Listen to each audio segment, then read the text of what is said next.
Hello friends, இன்றைக்கி பூசணிக்காய் juice எப்படி போடுறதுன்னு காமிக்கிறேன். காலையில் எழுந்திரிச்சுன்னா வெறும் வயிற்றில் சாப்பிட்றதுக்கு வெள்ளை பூசணிக்காய் ரொம்ப நல்லது. வெயிட் லாஸ் ஜர்னிக்கு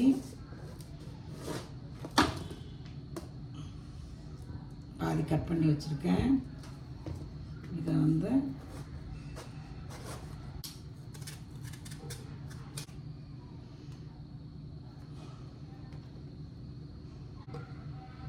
இது மாதிரி எல்லா இதையும் காயும் கட் பண்ணி போட்டுட்டு, அப்புறம் இஞ்சி ஒரு அரை பூசணிக்காய்க்கு பாதி இஞ்சி, இந்த இஞ்சி போதும். இந்த இஞ்சி போட்டுட்டு சீரகம் போட்டு தயிர் போட்டு அடித்து அப்படியே வடிகட்டி குடிக்கிறது தான். காமிக்கிறேன் பாருங்கள். அடிச்சுட்டு உங்களுக்கு இதுக்கு சீரகம் இவ்வளோ போட்டால் அரை இது தான் போட்டிருக்கிறேன். உங்களுக்கு நல்லா டேஸ்ட் பிடிக்குன்னா கொஞ்சம் போட்டுக்கோங்க. இஞ்சி போட்டிருக்கிறேன், வெள்ளை பூசணிக்காய், சீரகம், அவ்வளோதான். உப்பு நான் போட மாட்டேன். நீங்கள் வேணும்னா உப்பு இத்தினோண்டு உப்பு போட்டுக்கோங்க. இதை நல்லா அரைச்சிட்டு எக்ஸ்ட்ராக்ட் பண்ணணும். அந்த மாதிரி ப்ரீத்தி மிக்ஸியில் எக்ஸ்ட்ரா வச்சுட்டு ப்ரீத்தி அமுத்திட்டு ப்ரீத்தி மிக்ஸில் எக்ஸ்ட்ராக்ட் பண்ணி ஒரு 1/2 டம்ளர் தண்ணி.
இவ்வளோதான்.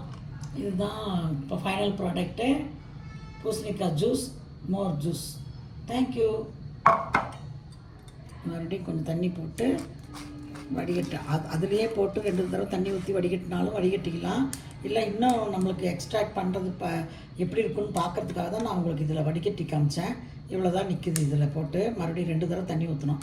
அதே மாதிரி அதுலேயும் திருப்பி தண்ணி ஊற்றணும். ஆனால் ரொம்ப தண்ணி ஊற்றிட்டோம்னா நல்லா இருக்காது இல்லையா?